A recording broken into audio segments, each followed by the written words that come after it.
बिस्मिल्लाहिर्रहमानिर्रहीम।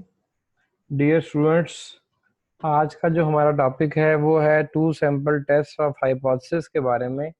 और इसके अंदर हम डिस्कस करेंगे डिपेंडेंट सैंपल्स, या फिर जब जब सैंपल्स यहाँ आपस में पेयर हों तो हम इस टेक्निक को यूज़ करेंगे जो आज हम डिस्कस करेंगे। डिपेंडेंट सैंपल को हम समझ सकते हैं कि डिपेंडेंट सैंपल ऐसा सैंपल होगा कि जब सैंपल की एक वैल्यू जो है वो पेयर होगी दूसरी वैल्यू के साथ। इस पेयर सैंपल को हम समझ सकते हैं कि लेट्स सपोज हम कोई एक्सपेरिमेंट करने जा रहे हैं, और उस एक्सपेरिमेंट के अंदर हम देखते हैं कि वैल्यू बिफोर द एक्सपेरिमेंट क्या है और वैल्यू आफ्टर द एक्सपेरिमेंट क्या है। तो अभी जो एक्सपेरिमेंट हम कर रहे हैं इसके अंदर जो दो वैल्यू आफ्टर और बिफोर होंगी वो आपस में पेयर होगा उस सैंपल का। और वो जो रिजल्ट है पेयर का, जो भी पेयर आ रहा है वैल्यू पेयर की आ रही है, बिफोर एंड आफ्टर सैंपल जो वैल्यू आ रही है वो बेसिकली डिपेंड कर रही है उस एक्सपेरिमेंट के ऊपर। जो आफ्टर दी एक्सपेरिमेंट वैल्यू मिल रही है वो बेसिकली डिपेंड कर रही है उस एक्सपेरिमेंट के ऊपर। इस सिचुएशन में हम कहते हैं कि ये हमारे पास डिपेंडेंट सैंपल्स हैं। हम मज़ीद एग्जांपल से इस डिपेंडेंट सैंपल को समझते हैं कि डिपेंडेंट सैंपल क्या है। कि हम एग्जांपल लेते हैं कि लेट्स सपोज आप एक गाड़ी लेना चाहते हैं, और लेट्स सपोज आप लेना चाहते हैं मेहरान गाड़ी 2016 मॉडल। तो 2016 मॉडल मेहरान के लिए आप मुख्तलिफ डीलर्स के पास जाते हैं और उनसे गाड़ी की कीमत जो है ना वो पूछते हैं, और गाड़ी की कीमत आपस में कंपेयर करते हैं। तो जब मुख्तलिफ डीलर्स के पास जाके आप गाड़ी की कीमत पूछेंगे और कंपेयर करेंगे तो आपको महसूस होगा कि जो गाड़ी की वैल्यू है मेहरान की 2016 मॉडल की, वो मोर और लेस एक ही जैसी है, बराबर है आपस में। तो अब जो आपने डीलर वन के पास मेहरान कार 2016 मॉडल की कीमत पूछी, और डीलर टू के पास मेहरान कार 2016 मॉडल की कीमत पूछी, तो ये बेसिकली एक पेयर है। अब यहाँ पर जो वैल्यूज हैं बेसिकली इस कार की, जो प्राइसेस हैं इस कार की, वो डिपेंड कर रही है उस मेहरान कार के ऊपर और उसके 2016 मॉडल होने के ऊपर। इसी तरीके से अगर आप जो है वो किसी न्यू डाइट की इफेक्टिवनेस चेक करना चाहते हैं, तो आप उसके लिए क्या करेंगे, आप उस डाइट की बिफोर एंड आफ्टर इफेक्ट देखेंगे कि डाइट के बिफोर क्या इफेक्ट मिला और डाइट लेने के बाद क्या इफेक्ट मिला। अब जो वैल्यू है डाइट की बिफोर एंड आफ्टर, जो वेट के अंदर इफेक्ट आ रहा है डाइट लेने के पहले जो वेट था और डाइट लेने के बाद जो वेट है, वो जो वैल्यू है बेसिकली एक पेयर है। लेकिन ये जो वैल्यूज में फर्क आ रहा है ये डिपेंड कर रहा है उस डाइट के ऊपर।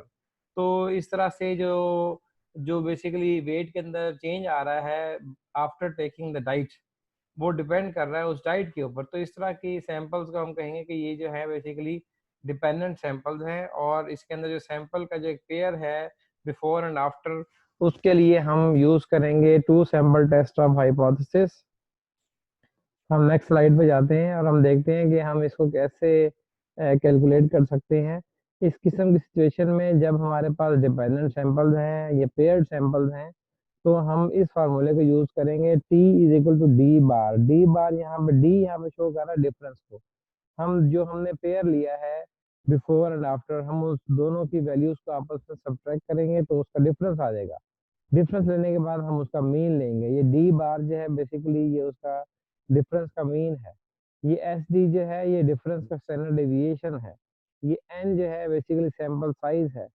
तो इस फार्मूले को यूज करते हुए हम यहाँ पर जो है वो कैलकुलेट कर सकते हैं कि हमारा जो पेयर सैंपल में जो आउटकम है नल और ऑल्टरनेटिव के हवाले से वो क्या है। हम फर्दर आगे इसको डिस्कस करते हैं एक न्यूमेरिकल एग्जांपल के साथ। हम सपोज करते हैं कि एक बेसिकली कंपनी है निकल सेविंग एंड लोन। बेसिकली ये जो है बेसिकली ये कंपनी है। ये जो कंपनी है बेसिकली ये देखना चाहती है कि एक स्पेसिफिक रेजिडेंशियल होम की क्या वैल्यू है। उस रेजिडेंशियल होम की वैल्यू लगाने के लिए ये जो कंपनी है निकल सेविंग एंड लोन, ये फर्दर टू जो है वो जो प्रॉपर्टीज की जो कंपनियां हैं, जो लेट्स सपोज आप कह लें कि जो डीलर्स हैं, एक को नाम दिया गया है यहाँ पर रेजिडेंशियल प्रॉपर्टीज और इस तरह से ये देखती है कि वो उसकी क्या कीमत लगाती है। ये दोनों जो कंपनियां हैं जो रेजिडेंशियल प्रॉपर्टीज की हैं, तो इसके अंदर जो सैंपल है हम आगे देखते हैं कि लेट्स सपोज एक कंपनी है शेडिक, दूसरी कंपनी है बॉयर। ये शेडिक रेजिडेंशियल प्रॉपर्टीज की जो कंपनी है, ये पहले घर की कीमत लगाती है $235,000। जो बायर है, बावर, ये पहले घर की जो मार्केट वैल्यू लगाती है या उसकी जो वैल्यू अप्रेज करती है वो लगाती है $228,000। अब यहाँ पर जो शेडिक और बावर जो भी इस घर की कीमत लगा रहे हैं, ये वैल्यू डिपेंड कर रही है उस घर के ऊपर। इसी तरह वो एक और घर लेते हैं, उसकी वैल्यू लगाते हैं 210 और 205। अब ये जो वैल्यू है ये डिपेंड कर रही है दोनों कंपनियों की उस घर की लोकेशन, उस घर की कंडीशन के ऊपर। इसी तरह अगर हम देखें 10th होम, तो 10th होम की वैल्यू जो है वो शेडिक ने लगाई 249 और बॉयर ने लगाई 245। अब ये वैल्यू जो है इस घर की 10th हाउस की दोनों कंपनियों ने, दोनों रेजिडेंशियल प्रॉपर्टीज की कंपनियों ने ज़्यादा लगाई। अब ये क्या शो करती है, ये जो वैल्यू है बेसिकली डिपेंड करती है उस हाउस के ऊपर। अब यहाँ पे बेसिकली दो कंपनियों ने जो वैल्यू लगाई ये एक पेयर है। अब ये पेयर डिपेंड किस पे कर रहा है, उस घर की कंडीशन के ऊपर, उस घर की लोकेशन के ऊपर। तो अब वैल्यू अगर ज़्यादा हो रही है दोनों कंपनियों के अंदर, तो ये डिपेंड कर रही है उस घर की लोकेशन और कंडीशन के ऊपर। अगर वैल्यू जो है दोनों कंपनियां किसी घर की कम लगा रही हैं, तो ये डिपेंड करती है उस घर की कंडीशन, उस घर की लोकेशन के ऊपर। तो इस तरह से ये हमारे पास क्या कहलाएगा, इस तरह का जो सैंपल होगा उसे हम कहेंगे कि ये डिपेंडेंट सैंपल था, जिसके अंदर हम पेयर देखेंगे कि दो कंपनियां हैं, जिससे हमने इस एग्जांपल में देखा। तो अब क्वेश्चन क्या है, at the point 5.05 significance level can we conclude there is difference in the mean appraised values of the home. अब यहाँ पे 0.05 सिग्निफिकेंस लेवल पे हमें बताना है कि क्या ये दोनों कंपनियों ने जो वैल्यू लगाई उस घर की, इनकी अप्रेज्ड वैल्यूज में कोई डिफरेंस है। इसको हमने अब चेक करना है थ्रू हाइपोथेसिस टेस्टिंग, जो यहाँ पे हम प्रोसीजर डिस्कस कर रहे हैं 5 स्टेप टेस्टिंग ऑफ हाइपोथेसिस का। पहला है जी कि हमने नल और अल्टरनेटिव हाइपोथेसिस बताना है कि नल हाइपोथेसिस क्या है। H naught is equal to mu D is equal to 0। यहाँ पे म्यू है mean, D for difference means mu D is equal to 0 का मतलब ये है कि दोनों कंपनियों ने जो अप्रेज्ड वैल्यू बताई है हाउस की, उसमें डिफरेंस 0 है। डिफरेंस 0 का मतलब ये है कि वैल्यू दोनों कंपनियों ने बराबर बताई है। अच्छा, एच वन क्या है, mu D is not equal to 0 means जो डिफरेंस है दोनों कंपनियों ने जो अप्रेज वैल्यू बताई है उसमें डिफरेंस 0 के बराबर नहीं है। 0 के बराबर ना होने का मतलब ये है कि जो अप्रेज वैल्यू कंपनी 1 ने और कंपनी 2 ने, शेडिक और बॉयर ने लगाई है, वो अप्रेज वैल्यू जो है उसमें डिफरेंस है। ये था हमारा नल और अल्टरनेटिव हाइपोथेसिस। ये लेवल ऑफ सिग्निफिकेंस है 0.05। ये हमने टेस्ट स्टैटिस्टिक्स देखा, जो हमने टेस्ट यहाँ पे यूज़ करना है, जो हम अभी डिस्कस कर चुके हैं पीछे, टी इज इक्वल टू। तो हम नेक्स्ट स्टेप पे चलते हैं। हमने यहाँ पे फोर्थ जो है स्टेप वो डिसीजन रूल है। अब हमने यहाँ पर अब ये है टू टेल टेस्ट। तो टू टेल टेस्ट में हमने जो डिग्री ऑफ फ्रीडम यहाँ पे लेना है वो है n-1। n है यहाँ पर 10। 10 - 1 is equal to 9 means 9 degree of freedom पे टू टेल टेस्ट की वैल्यू 0.05 सिग्निफिकेंस लेवल पे देखी, तो वो 2.262 थी। अब ये वैल्यू क्या शो करती है कि हम नल हाइपोथेसिस को रिजेक्ट कब करेंगे। हम नल हाइपोथेसिस को रिजेक्ट करेंगे अगर टी की वैल्यू ग्रेटर देन आती है 2.262, या फिर टी की वैल्यू लेस देन आती है 2 पॉइंट -2.262। इन दोनों सिचुएशन में हम टी टेस्ट की वैल्यू एच नॉट को रिजेक्ट करेंगे अगर टी टेस्ट की कैलकुलेटेड वैल्यू इस रेंज से अबव या बिलो आती है जो हमने अभी डिस्कस की। तो ये हमारे पास टेबल है जहाँ से हमने वैल्यू देखी कि हमने जो है वैल्यू चेक की। तो हम फर्दर आगे जो है वो मूव करते हैं।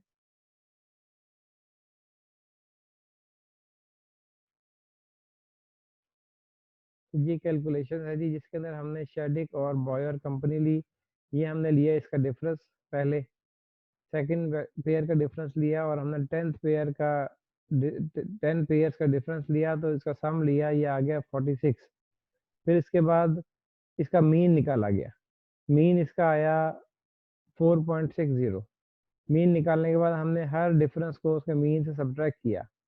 7 minus 4.60 2.4, 5 minus 4.60 0.4, 12 minus 4.60 7.4, 2 minus 4.60 7 minus 4.60। इस तरह ये डिफरेंसेस हमारे पास आ गए। Difference from the mean value हमने देखा, डी को हमने माइनस किया डी बार से, इसकी वैल्यू आई 0। इसका सम लिया, डी माइनस डी बार का सम लिया, वो आया 0। फिर हमने डी माइनस डी बार का स्केयर लिया, क्योंकि फार्मूले में हमने स्टैंडर्ड डेविएशन जो कैलकुलेट करना है डिफरेंस का, उसमें है D minus D bar whole square divide by -1। तो D minus D bar whole square निकाला, ये डी माइनस डी बार का स्केयर लिया, 2.4 का स्केयर आया 5.76, 0.4 का स्केयर लिया ये आया 0.16, 7.4 का स्केयर लिया ये आया 5.76, माइनस 0.6 का स्केयर लिया ये आया 0.36। इस पूरे का फिर सम ले लिया, ये आया 174.40। ये था समीशन। सम ले लिया हमने 174.4 डिवाइड बाय 10 -1 किया, 10 था सैंपल साइज, -1 किया, हमारे पास स्टैंडर्ड डेविएशन आ गया 4.402। इसकी वैल्यू हमने स्टैंडर्ड डेविएशन यहाँ पुट करनी है। डी बार हमारे पास मौजूद है 4.60, एन हमारे पास 10 है, तो कैलकुलेट किया तो टी की वैल्यू आई 3.305। अब हमने क्या डिसाइड किया, अब ये जो 3.305 है, ये वैल्यू हमारी किस रीजन में फॉल कर रही है। ये वैल्यू जो हमने पहले क्रिटिकल रीजन यहाँ पे लिया था, उसमें हम देखते हैं कि ये वैल्यू किससे बड़ी है। वैल्यू जो हमने कैलकुलेट की 3.305 वो ग्रेटर है 2.262 से। तो हमने यहाँ पे सपोज किया था कि अगर कैलकुलेटेड वैल्यू 2.262 से बड़ी आती है तो हम नल हाइपोथेसिस को रिजेक्ट कर देंगे। तो हमने नल हाइपोथेसिस को रिजेक्ट कर दिया। जब हमने नल हाइपोथेसिस को रिजेक्ट किया तो हमने क्या कंक्लूड किया, ये देखिए नल हाइपोथेसिस है mu D is equal to 0, means उसमें डिफरेंस जो है वो 0 है। इसका मतलब क्या है कि वो दोनों बराबर हैं। अगर हमने इसको नल हाइपोथेसिस को रिजेक्ट कर दिया तो हमने ऑल्टरनेटिव को रिजेक्ट नहीं किया, और हमने क्या देखा कि ये क्या है alternative, mu D is not equal to 0, means जो डिफरेंस है दोनों कंपनियों की जो है अप्रेज वैल्यू में वो इक्वल टू 0 नहीं है। इट मीन्स उसका डिफरेंस इक्वल टू 0 नहीं है अप्रेज वैल्यू में। तो इसका मतलब ये है कि दोनों कंपनियों ने जो अप्रेज वैल्यू दी वो आपस में बराबर नहीं है। अब हम इसकी जो है डिसीजन लिखते हैं, the computed value of T is greater than the higher critical value, so our decision is to reject the null hypothesis. We conclude that there is difference in the mean appraised values of the homes. अब हम इसी topic से relevant एक example लेते हैं। यहाँ पे numerical 23 है, उसके अंदर हम देखते हैं क्या है, हमें नल और ऑल्टरनेटिव हाइपोथेसिस दे दिए गए हैं। नल हाइपोथेसिस क्या है कि mu D is less than equal to 0।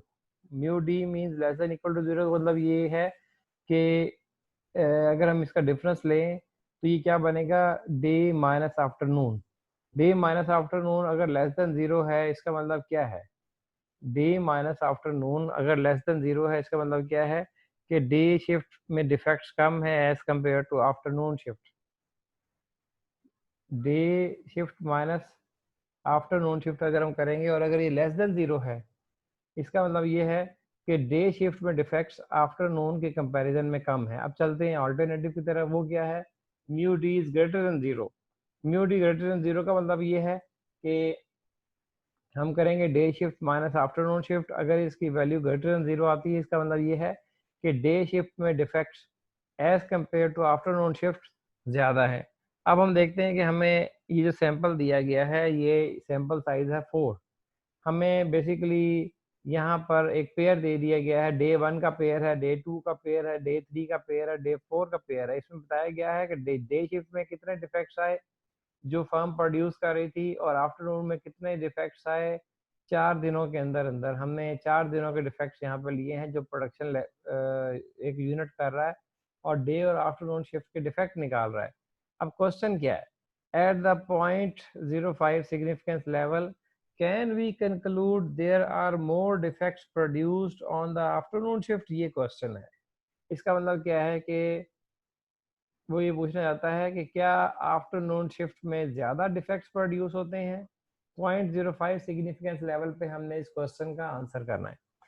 हम उसी हाइपोथेसिस टेस्टिंग के स्टेप्स को फॉलो करेंगे। पहला स्टेप था नल और ऑल्टरनेटिव हाइपोथेसिस को हमने लिखना है, तो वो दिए गए हैं जैसे कि क्वेश्चन में दिए गए हैं। Mu D less than equal to 0 ये नल हाइपोथेसिस है, म्यू डी ग्रेटर देन 0 ये ऑल्टरनेटिव हाइपोथेसिस है। अब चलते हैं लेवल ऑफ सिग्निफिकेंस, वो यहाँ पे बताया गया है 0.05। अब हम नेक्स्ट देखते हैं कि टेस्ट स्टैटिस्टिक्स क्या है, मींस फार्मूला कौन सा यूज करना है। फार्मूला यूज करना है हमने पेयर्ड सैंपल का या डिपेंडेंट सैंपल का। वो क्या है, T is equal to D bar divide by S D divide by N square root. अच्छा, डिग्री ऑफ फ्रीडम क्या है इस टेस्ट का, डिग्री ऑफ फ्रीडम है इस टेस्ट का n-1।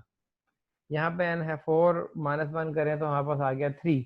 तो अब इस डिग्री ऑफ फ्रीडम के ऊपर हम जाकर टी टेस्ट की वैल्यू देख सकते हैं एट 0.05 सिग्निफिकेंस लेवल। एक ख्याल रखना है कि यहाँ पे वन टेल टेस्ट यूज हो रहा है, तो वन टेल टेस्ट की वैल्यू देखेंगे 0.05 सिग्निफिकेंस लेवल पे 3 डिग्री ऑफ फ्रीडम पे।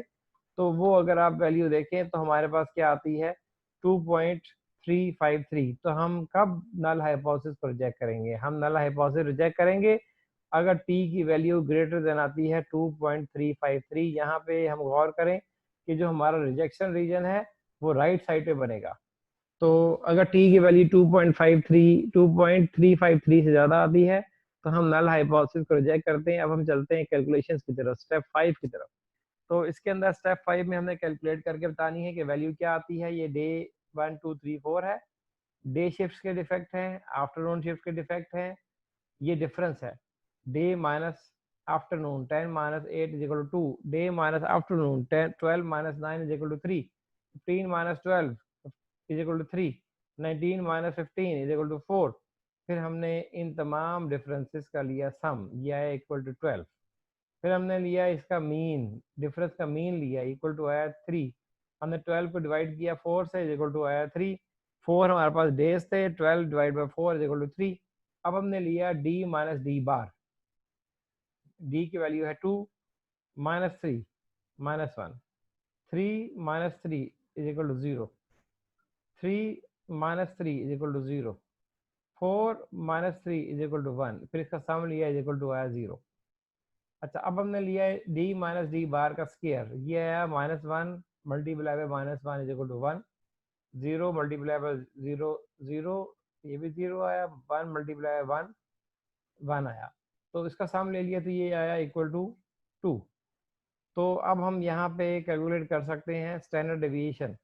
तो ये समीशन की वैल्यू यहाँ पुट की, 2 आया, एन की जगह 4 पुट किया, तो इसको सॉल्व किया, स्टैंडर्ड डेविएशन की वैल्यू आई 0.81। अब हम इसकी वैल्यू जो है स्टैंडर्ड डेविएशन की टी टेस्ट के अंदर पुट कर सकते हैं। ये क्या है फार्मूला, डी बार की वैल्यू पुट की 3, स्टैंडर्ड डेविएशन की वैल्यू पुट की 0.81, एन अंडर स्क्वायर रूट की वैल्यू पुट की 4, कैलकुलेट किया तो हमारे पास टी की वैल्यू आई 7.407। अब ये 7.407 वैल्यू कहाँ फॉल कर रही है, ये 7.407 फॉल कर रही है रिजेक्शन रीजन के अंदर। रिजेक्शन रीजन के अंदर कैसे फॉल कर रही है कि ये वैल्यू 2.353 से ग्रेटर है, इट मीन ये इससे आगे है। इससे आगे का मतलब ये है कि ये सारा रिजेक्शन रीजन है। तो हमने किसको रिजेक्ट करना है, नल हाइपोथेसिस को। और हमने कंक्लूड क्या करना है, अगर हम नल हाइपोथेसिस को रिजेक्ट कर दें तो हमने क्या कंक्लूड किया कि जो डिफरेंस है डे माइनस आफ्टरनून का वो ग्रेटर देन 0 है। इसका मतलब क्या हुआ कि डे शिफ्ट के अंदर जो डिफेक्ट्स हैं as compare to afternoon shift वो ज़्यादा हैं, क्योंकि हमने डे माइनस आफ्टरनून किया और day minus afternoon greater than 0 है यहाँ पे, जो यहाँ पे रिजेक्ट नहीं हो रहा। तो day minus afternoon is greater than 0 का मतलब ये है कि डे में वैल्यू बड़ी आएगी और आफ्टरनून में वैल्यू बड़ी छोटी होगी। तो ये इसका सम जो ओवरऑल जो रिजल्ट आएगा वो ग्रेटर देन 0 आएगा। इसका मतलब क्या हुआ कि डे टाइम में defect as compare to afternoon shift ज़्यादा है। हमने इस ऑल्टरनेटिव हाइपोथेसिस के बेस पर ये चीज़ कंक्लूड की। और अब हम इसको लिखते कैसे हैं, computed value of 7.407 is greater than the critical value of 2.353। This value falls in the rejection region of confidence interval. Our decision is to reject the null hypothesis. We may conclude that there are more defects produced on the day shifts as compared to afternoon shifts। तो ये हमने question number 23 solve करके आपको show किया। अब question number 24 की तरफ चलते हैं। इस क्वेश्चन नंबर 24 में हमें दिया गया है फिर नल और ऑल्टरनेटिव हाइपोथेसिस। इसमें क्या है, mu D is equal to 0, means difference जो है वो इक्वल टू 0 है।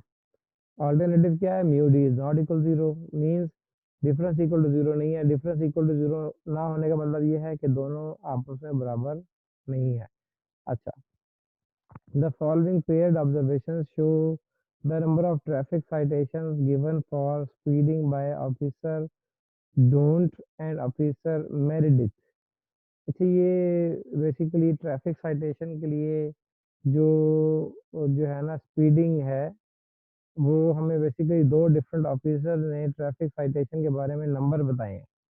वो जो नंबर हैं ट्रैफिक साइटेशन के इन साउथ कैरोलिना हाईवे पेट्रोल के हवाले से, ये 5 मंथ्स हैं बेसिकली। 5 मंथ्स हैं, मीन्स ये 5 पेयर्स हैं। मई का एक पेयर है, जून का एक पेयर है, जुलाई का एक पेयर है, अगस्त का एक पेयर है, सितंबर का एक पेयर है। पहला ऑफिसर जो है उसने जो ट्रैफिक साइटेशन दी, नंबर ऑफ ट्रैफिक साइटेशन 30 है, और दूसरे जो है पुलिस ऑफिसर की वो 26 है। इसी तरीके से दोनों पुलिस ऑफिसर्स के जो है डिफरेंट मंथ्स में एक पेयर दिए गए हैं।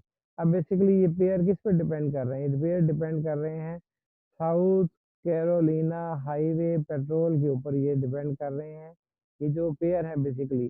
तो इस तरह से हम इसको डिपेंडेंट सैंपल्स का प्रोसेस यूज करते हुए इसको कैलकुलेट करेंगे। क्वेश्चन क्या है, at the point 05 significance level is there a difference in the mean number of citations given by the two officers। कहता है कि जो टू ऑफिसर ने जो साइटेशन दी, number of citation, is there any difference, क्या उसमें कोई डिफरेंस है। इसको हम इसी फार्मूले इसी प्रोसेस के थ्रू हम चेक करेंगे। अच्छा, फिर नेक्स्ट क्वेश्चन है जी, एक फर्नीचर की जो है वो दुकान है, उसके अंदर जो है ना बेसिकली वो बताता है कि जो इनोवेटिव प्लान था, जो डिज़ाइन था बेसिकली, एक इनोवेटिव प्लान था जी। उसके अंदर जो है ना सेल्स पर्सन को, जो भी सेल्समैन थे उनको जो है बेसिकली इंसेंटिव दिया गया। तो अब यहाँ पे बताया देखा जा रहा है कि इस इंसेंटिव प्लान से पहले उनकी इनकम क्या थी और इंसेंटिव प्लान के बाद उनकी जो है वो इनकम क्या है। तो अब ये जो बेसिकली इनकम है ये डिपेंड कर रही है बिफोर एंड आफ्टर उस इंसेंटिव प्लान के ऊपर, उस इनोवेटिव प्लान के ऊपर। तो ये 12 सेल्समैन हैं, इनकी बिफोर एंड आफ्टर यहाँ पे इनकम ली गई है, बेसिकली वीकली इनकम ली गई है, तो ये हमें दी गई है। अब इसी तरीके से हमें बताना है, was there a significant increase in the typical salesperson's weekly income due to the innovative incentive plan। क्या इनोवेटिव इंसेंटिव प्लान की वजह से इन सेल्स पर्सन की वीकली इनकम में कोई इंक्रीज आया। हमने इस क्वेश्चन का आंसर देना है उसी प्रोसेस के थ्रू। 0.05 सिग्निफिकेंस लेवल पे हमने इसका आंसर देना है। नेक्स्ट क्वेश्चन की तरफ चलते हैं जी, कि फेडरल गवर्नमेंट है, फेडरल गवर्नमेंट ने बेसिकली फंड जो है वो एलोकेट किए हैं फॉर ए स्पेशल प्रोग्राम। ये प्रोग्राम किस लिए है, ताकि जो है ना हाई क्राइम एरियाज में क्राइम को रिड्यूस किया जा सके, उसके लिए स्पेशल प्रोग्राम के अंदर फंड एलोकेट किए गए। अब बेसिकली ये जो रिजल्ट दिए गए हैं इन 8 हाई क्राइम एरियाज, ये 8 क्राइम एरियाज हैं ABCDEFGH। इनके अंदर before incentive program, before special program जो है, और बिफोर फंड और आफ्टर फंड, क्या उसमें जो है क्राइम के अंदर चेंज आया, ये हमें डेटा दिया गया है। अब क्वेश्चन क्या है, has there been a decrease in the number of crimes since the inauguration of the program. Inauguration of, जब जब प्रोग्राम स्टार्ट किया गया तो उसके बाद या उससे पहले या उसके बाद बेसिकली प्रोग्राम स्टार्ट करने के बाद क्या कोई नंबर ऑफ क्राइम में कोई डिक्रीज आया है। इस क्वेश्चन का आंसर देना है। हम नल और ऑल्टरनेटिव हाइपोथेसिस बनाएंगे यहाँ पे। तो क्या सिग्निफिकेंस लेवल है, 0.01 सिग्निफिकेंस लेवल है। ये जो क्वेश्चन नंबर 25 है, इसके अंदर जो नल हाइपोथेसिस बनेगा वो बनेगा mu D is less than equal to 0 और ऑल्टरनेटिव बनेगा mu D is greater than 0। ये जो क्वेश्चन नंबर 26 है इसके अंदर नल हाइपोथेसिस बनेगा mu D is greater than equal to 0 और ऑल्टरनेटिव बनेगा mu D is less than equal to 0। तो इस तरह से इन क्वेश्चंस को सॉल्व किया जा सकता है। ये नल और ऑल्टरनेटिव हाइपोथेसिस बनाए हैं, ये हमने इस जो है ना इसको देखते हुए बनाए हैं। डिक्रीज का मतलब ये है कि ऑल्टरनेटिव में लेस देन का साइन आएगा और यहाँ पे इंक्रीज का मतलब ये है कि ऑल्टरनेटिव में ग्रेटर देन का साइन आएगा और दूसरा साइन हम खुद से डिसाइड कर लेंगे। तो इस तरह से इन क्वेश्चंस को सॉल्व किया जा सकता है। तो आज की इस वीडियो में हमने देखा कि पेयर्ड सैंपल्स क्या हैं, डिपेंडेंट सैंपल्स क्या हैं, इनकी एस्टिमेशन किस तरह से हो सकती है। तो इस हवाले से जो है हमें आज जो है डिस्कस करने का मौका मिला और हमने पेयर्ड सैंपल्स और डिपेंडेंट सैंपल्स की एस्टिमेशन को सीखा है। शुक्रिया, अल्लाह हाफिज़।